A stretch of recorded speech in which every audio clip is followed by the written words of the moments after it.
नमस्कार, आप देख रहे हैं प्रथम स्वर। मैं राकेश रमन आपका स्वागत करता हूँ।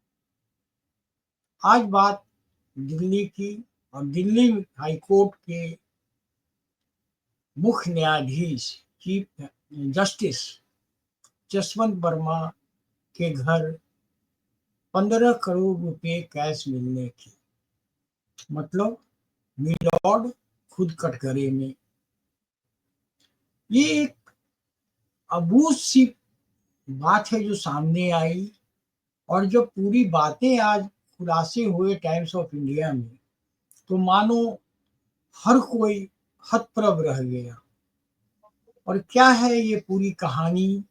एक जस्टिस के घर से 15 करोड़ रुपए मिलने की, कैसे मिली, किन कारणों में, किन परिस्थितियों में मिली, इन सब पर चर्चा करने के लिए हमारे साथ जुड़ चुके हैं राजनीतिक विश्लेषक प्रशांत कुमार सिंह। प्रशांत जी, आपका स्वागत है। धन्यवाद, नमस्कार। सर, जैसा कि मैंने बताया, और आप क्या हम क्या, मुझे लगता है आज देश के अंदर बैठा तमाम इंटेलेक्ट वर्ग इस पर गहन चिंतन कर रहा होगा कि आखिर मिलॉर्ड खुद कटघरे में।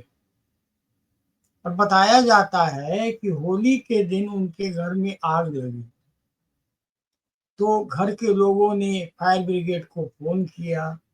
फायर ब्रिगेड आग बुझाने के क्रम में उनके घर से बैग वगैरह को जब फेंकने लगा, तो उसमें से नोटों के बंडल गिरने लगे। और नोट इतने थे कि फायर ब्रिगेड ने फिर अपने उच्च अधिकारी को, उस उच्च अधिकारी ने अपने उच्च अधिकारी को, उस अपने अन्य हायर लेवल तक वो कम्युनिकेट किया गया, होम मिनिस्ट्री तक गया, चीफ जस्टिस तक गया। और ये मामला होली के दिन का है। लेकिन देखिए, कितनी चतुराई से हम सब आप लोगों के बीच ये खबर नहीं थी। और ये खबर मैं निश्चित रूप से कह सकता हूँ कि आज ये खबर लीक कराई गई थ्रू टाइम्स ऑफ इंडिया। हम लोग चूंकि पत्रकार हैं, तो हम ये नहीं कह देंगे कि उसने खोज के निकाला, ये खबर उन्हें दी गई होगी। बहरहाल खबर तो आई, और खबर चौंका गया। 15 करोड़ कैश, और वैसे परिस्थिति में जबकि जज साहब अपनी पत्नी के साथ बाहर गए हुए थे, उनके एब्सेंस में घर में आग लगती है और फोन पर फायर ब्रिगेड को बुलाया जाता है। अब इसके बाद में बहुत सारी बातें कही जा रही है, तो पहले ओपनिंग रिमार्क हम आपका चाहेंगे इस पर। तो ऐसा है कि जुडिशियरी जो है, एक कहा जाए तो देश के नागरिकों का आखिरी उम्मीद होता है। जब उसे कहीं न्याय नहीं मिलेगा, तो मान लिया जाए कि आदमी, बहुत सारी चीजें हैं, बहुत सारी प्रक्रियाएं हैं। एक आदमी अगर पीड़ित होता है, उसको गांव के सरपंच से निराशा मिलती है, थाना से, पुलिस से, लोअर कोर्ट से, हाई कोर्ट से, सब जगह से अगर निराशा मिलती है, सुप्रीम कोर्ट तक जाता है।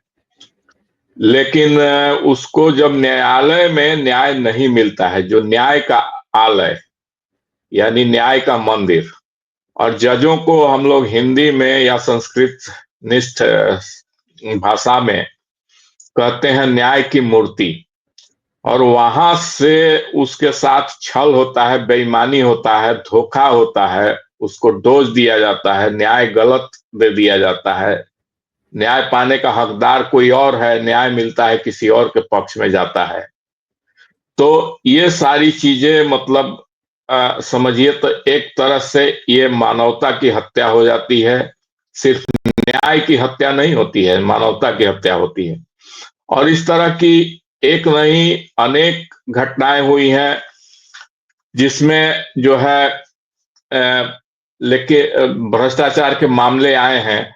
जैसे मैं बता दूं, एक पीडी दिनाकरन थे, जो सिक्किम उच्च न्यायालय के मुख्य न्यायाधीश थे, और उन पर भ्रष्टाचार के तमाम आरोप लगे थे, और उन पर संसद में सहमति हो गई थी उन पर महाभियोग चलाने का, और उसके बाद उनको लगा कि अब महाभियोग चल कर रहेगा और उनको बचाने की कोई उम्मीद नहीं है, तब उन्होंने इस्तीफा दे दिया। लेकिन सवाल यह है कि इस्तीफा देकर तो निकल गए, पैसे तो उन्होंने इतने कमा लिए थे कि उसके सूद से, उसके ब्याज से उनकी 7 पीढ़ियां खा सकती है बैठकर।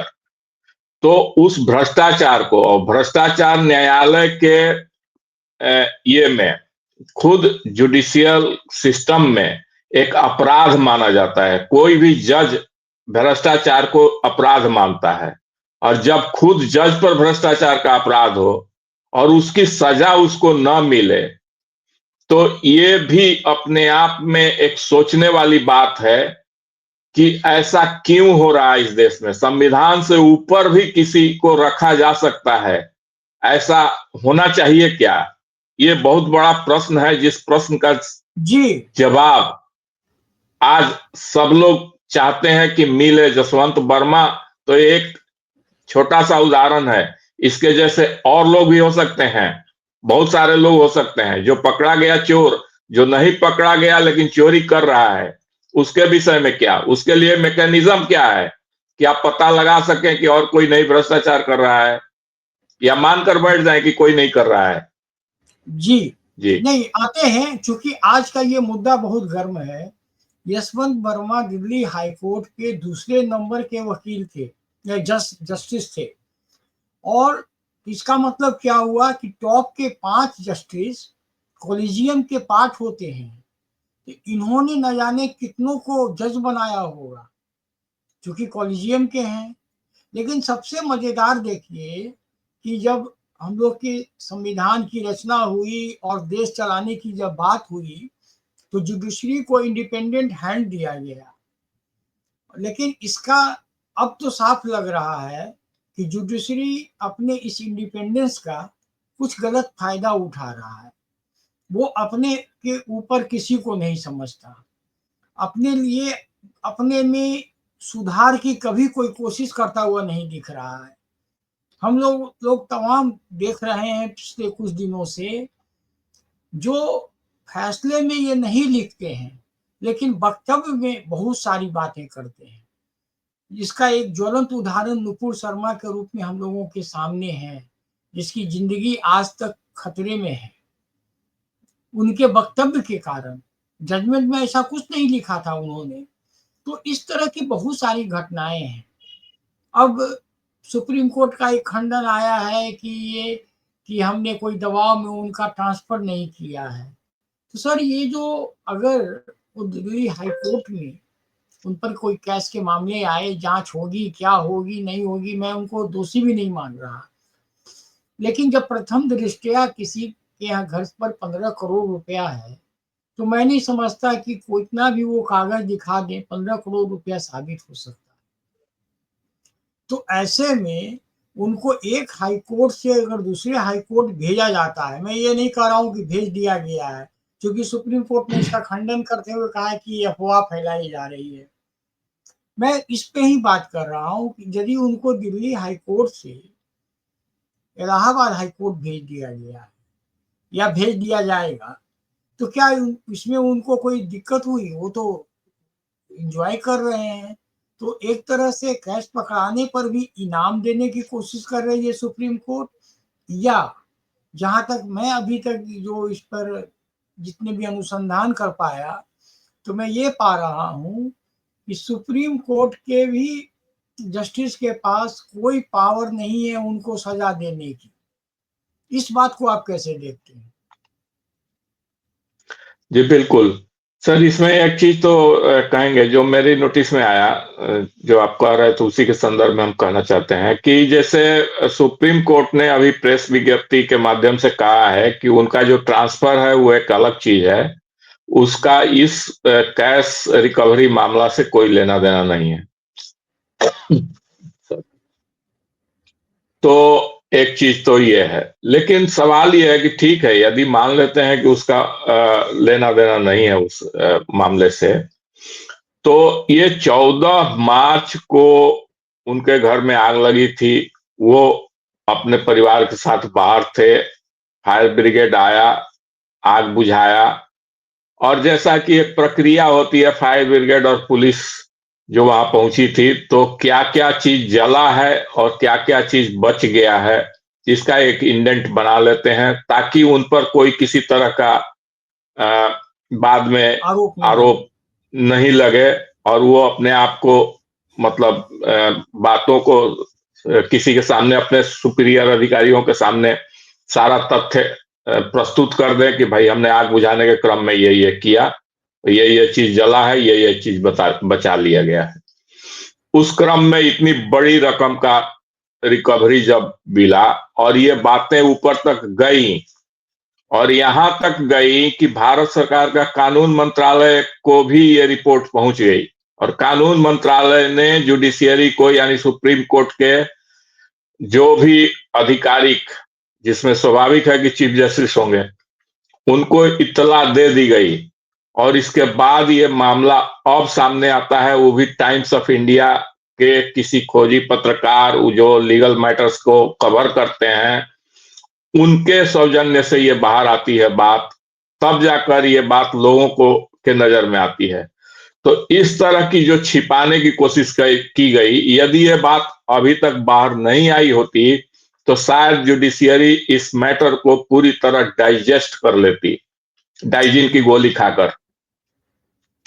तो और लोगों के सामने नहीं आता कि मिलॉर्ड भी कुछ के घर में भी कुछ पैसे रखे जाते हैं, और इतने बड़ी अमाउंट जिसको गिनने के लिए मशीन मंगाई जाती है।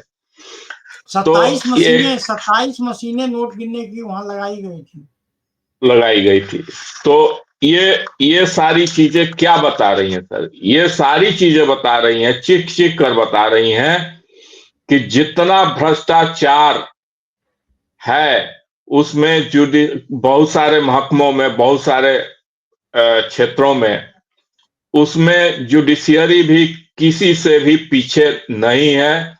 और एक बात और मैं बता दूं सर, यदि किसी को ये आश्वासन दे दिया जाए कि आपके खिलाफ कंटेम्प्ट ऑफ कोर्ट नहीं की जाएगी, आप बोलिए कुछ, तो बहुत सारे लोग अपने मन में दबा कर बैठे हैं, और वो जानते हैं कि किस किस मैटर में भ्रष्टाचार किया जाता है, कैसे मैनेज किया जाता है, और कैसे मैनेजमेंट के बल पर किसी को बेल मिल जाता है, किसी को बरी मिल जाता है, बरी होने दिया जाता है, और जो सक्षम नहीं है वो झेलते रहते हैं, लंबे समय तक जेल में सड़ते रहते हैं, उनकी जिंदगी बर्बाद हो जाती है। यानी गरीबों तक न्याय, और न्याय तक गरीबों की पहुंच नहीं है। ये एक कटु सच्चाई है। और बहुत एक सही आप कह रहे हैं। परसेप्शन, और एक परसेप्शन है देश में कि जुडिशियरी उतनी ही भ्रष्ट है, बल्कि ज्यादा भ्रष्ट है, जितना हम लोग कहते हैं कि पुलिस में भ्रष्टाचार है, या सीपीडब्ल्यूडी में भ्रष्टाचार है, या पीडब्ल्यूडी में भ्रष्टाचार है, या म्यूनिसिपैलिटी में भ्रष्टाचार है। तो अगर उन सब चीजों के तुलना में, भ्रष्टाचार की तुलना में, यदि आप सिंपली हर पब्लिक से पूछने जाएं, निकल जाएं, एक ओपिनियन सर्वे कर लिया जाए पूरे देशव्यापी, राष्ट्रव्यापी स्तर पर, तो लोगों का आम कहना है कि जुडिशियरी में और जगह से ज्यादा भ्रष्टाचार है। ये आम परसेप्शन है, आम परसेप्शन की बात मैं बता रहा हूं। तो इन सब चीजों को जब जुडिशियरी एक मामूली सी बात को, वो जो नुपुर शर्मा ने जो बात कही थी, वो गलत बात भी नहीं की थी, एक तथ्य था, तथ्य वहां लिखा हुआ है, उस तथ्य को उन्होंने रिपीट कर दिया, उद्धृत कर दिया किसी को जवाब देने के लिए पैनल डिस्कशन में, उस पर इतनी सख्त टिप्पणी और इतनी मतलब इरिलेवेंट या अनावश्यक टिप्पणी करके, और उस व्यक्ति की सिक्योरिटी को खतरे में डाल दिया जाना, और अपने आप को दिखाना न्याय का चैंपियन। भाई न्याय का चैंपियन तब तो होते जब जसवंत वर्मा जैसे केस नहीं होते, पीडी दिनाकरन जैसे केस नहीं होते, और भी कई उदाहरण हैं जिन पर भ्रष्टाचार के आरोप लगे तो उनसे रिजाइन ले लिया गया। बिल्कुल ये लेकिन बिल्कुल उनको आपसे दंडित नहीं किया गया। जी, आप सर बिल्कुल सही आप कह रहे हैं फिलहाल आज हम लोग संजीव खन्ना यानी इसी मामले पर हैं तो ज्यादा अभी बेहतर है। इसी को लिंक करना होगा जी। कि दिल्ली बार काउंसिल ने भी आज एक बयान जारी किया है कि किसी अधिकारी के घर 15 लाख रुपया मिलता है तो आप उसे सीधे जेल भेज देते हैं। ठीक है, सुप्रीम कोर्ट ने प्रेस अपना जारी किया है विज्ञप्ति, लेकिन दिल्ली बार काउंसिल तो यही कह रही है कि जब 15 लाख रुपया किसी को घर मिलता है तो आप उसको सीधे जेल भेजते हैं। और यहाँ तो 15 करोड़ मिले हैं। कहीं ना कहीं हमारी न्यायिक व्यवस्था रिफॉर्म मांगती है, इसमें सुधार की जरूरत है, लेकिन ये लोग नहीं मानते हैं। जबकि संजीव खन्ना का जो सीजेआई है, ये गजब का इमेज है। लेकिन अब सच पूछिए तो संजीव खन्ना की ही प्रतिष्ठा दांव पर फंस गई है। हमें भी जितना विधिक जानकारियां हैं उसके हिसाब से यदि जसवंत वर्मा रिजाइन नहीं करते हैं तो उनका सुप्रीम कोर्ट मजबूर नहीं कर सकता, न उनको सुनवाई से रोक सकता है। अब सुप्रीम कोर्ट के सामने, हालांकि सुप्रीम कोर्ट के पास सुप्रीम पावर है, असीमित ताकत है इन लोगों के पास। अब देखना होगा, लेकिन जिस हिसाब से ट्रांसफर की बात आई वो देखकर तो लगता नहीं कि सुप्रीम कोर्ट भी गंभीर है। आखिरी कमेंट सर। सर, इसमें हम एक चीज कहना चाहेंगे, हाँ, आखिरी कमेंट के रूप में ही कहना चाहेंगे कि जैसे सुप्रीम कोर्ट ने एक 2014 में मोदी सरकार बनी तो उसके बाद एक कानून पास किया गया, सर्वसम्मति से संसद में पास हुआ, राष्ट्रपति का सिग्नेचर भी उस पर हो गया, जिसमें NJAC national judicial appointment committee बनी और उसके माध्यम से जजों की नियुक्ति होगी। लेकिन ये सुप्रीम कोर्ट ने उसको नल एंड वॉइड कर दिया, उस संशोधन को और कानून को ही खत्म कर दिया, रद्द कर दिया, और कॉलेजियम सिस्टम को इसमें प्रासंगिक बना दिया कि वही जजों की नियुक्ति करेगी। ठीक है, अभी सुप्रीम कोर्ट को जागना चाहिए और इसी कॉलेजियम सिस्टम को के माध्यम से एक प्रस्ताव पारित कर देना चाहिए कि जिस पर भी भ्रष्टाचार का आरोप लगता है उसके खिलाफ कॉलेजियम सिस्टम इमरजेंसी बैठक करे और इमरजेंसी बैठक करके उसमें एक फैसला दे, या तो बहुमत के आधार पर या सर्वसम्मति से, कि उनके खिलाफ ईडी सीबीआई जांच करे और उसको अंजाम तक पहुंचाए। भ्रष्टाचार करके सिर्फ पद मुक्त करके उनको घर भेज देना कि उस तमाम कमाए हुए पैसे के ब्याज से 7% तक बैठकर खाएं, उसके बजाय उन जेल जाएं क्योंकि भ्रष्टाचार किया है, और भ्रष्टाचार किया है तो अपराध किया है, और अपराध किया है तो जेल जाना ही चाहिए, उनको सजा मिलना ही चाहिए।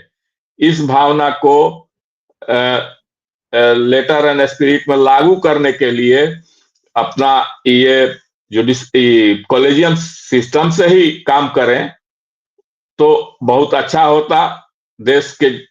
देशवासियों के नजर में न्यायपालिका की साख बनती, साख में 4 चांद लगते, लोगों का विश्वास बढ़ जाता न्यायपालिका पर। चूंकि अभी मैं जितनी रिसर्च देख रहा था करते हुए, 4-5 नाम आए। किसी का मामला मुकदमा 25 साल से चल रहा है, किसी का 20 साल से चल रहा है, और जिन्होंने रिजाइन कर दिया, जिन्होंने रिजाइन नहीं किया होगा उनका तो कुछ ये कर ही नहीं पाए। तो अब सुप्रीम कोर्ट के पाले में गेंद है और सुप्रीम कोर्ट को यहाँ पर देखना होगा। दरअसल होली की आग ने कोर्ट की साख को जला दिया है। अब इस साख को सीजेआई संजीव खन्ना कैसे बचाएंगे, ये देखने वाली बात होगी। और प्रशांत जी, आप जैसा कह रहे थे, मैं तो कहता हूँ, हम लोग बहुत सुनते हैं ये मामला फास्ट ट्रैक कोर्ट में चलेगा। तो फास्ट ट्रैक कोर्ट ऐसे मामलों के लिए क्यों नहीं बनाते? Fast track and time bound, जो कि भारतीय बिल्कुल। न्याय संहिता जो अब लागू हुआ है उसमें सबके लिए टाइम फ्रेमिंग किया गया है कि ये होगा तो इसके फैसले 3 साल से में हो जाने चाहिए। क्रिमिनल केसेस कम से कम। तो इस तरह से आप टाइम फ्रेम में कीजिए, ताकि ये सुनकर मैं समझता हूँ वो जज बने होंगे तो वाकई में उनमें कुछ खासियत होगी। लेकिन क्या है ना कि पैसा अच्छों अच्छों का ईमान डगमगा देता है। और हम सबको मालूम है, आपको भी मालूम है कि आज उसको जमानत मिलेगा। केजरीवाल को कैसे आउट ऑफ द बॉक्स जाके जमानत दी गई। अब तो बहुत सारे सवाल उठेंगे। अब सीजेआई के ऊपर है, सुप्रीम कोर्ट के ऊपर है, चाहे हाई कोर्ट के ही जो जस्टिस लोग हैं उनके ऊपर है कि वो खुद में बैठें, विचार करें और एक ऐसा कुछ नियम लेकर आएं ताकि दोषियों को सजा मिल सके। अन्यथा आपकी साख आज हद तक जली है। अगर आप बहुत जल्दी कुछ करते हुए नहीं दिखेंगे तो शायद आपकी साख नहीं बचेगी। हम लोग कोई लॉ एक्सपर्ट तो नहीं है, लेकिन इतना जो एक समझ में आता है, एक रिपोर्टर होने के नाते, जो तमाम केसों में कभी कुछ स्टोरी करने में हम लोग भी जजमेंट पढ़ा करते हैं। लेकिन अब तो सर एक सेकंड और लग गया, याद आ गया एक प्रश्न।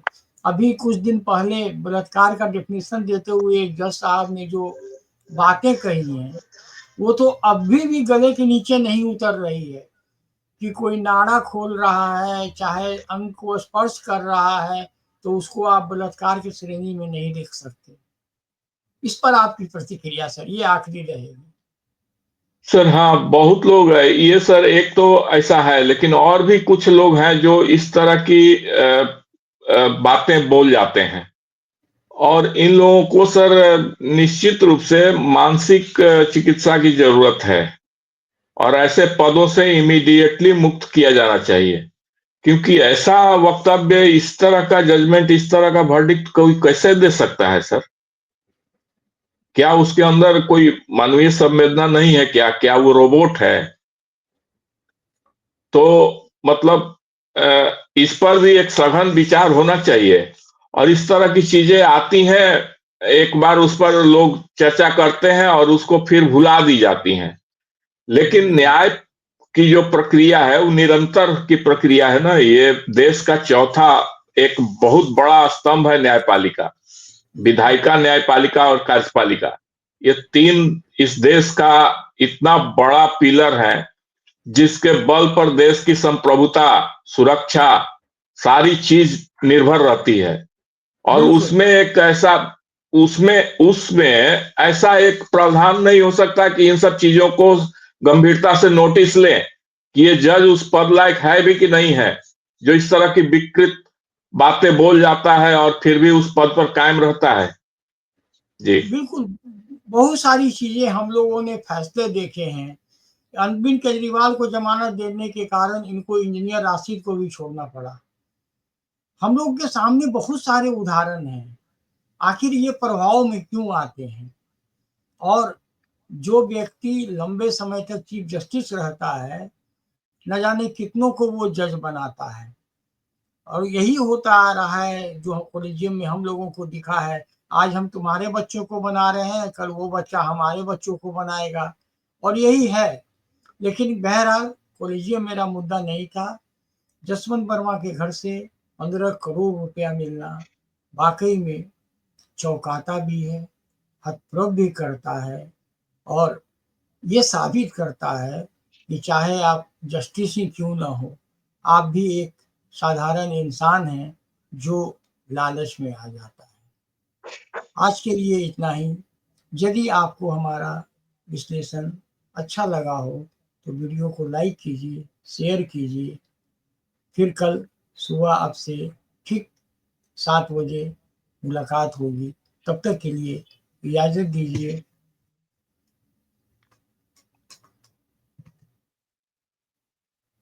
नमस्कार।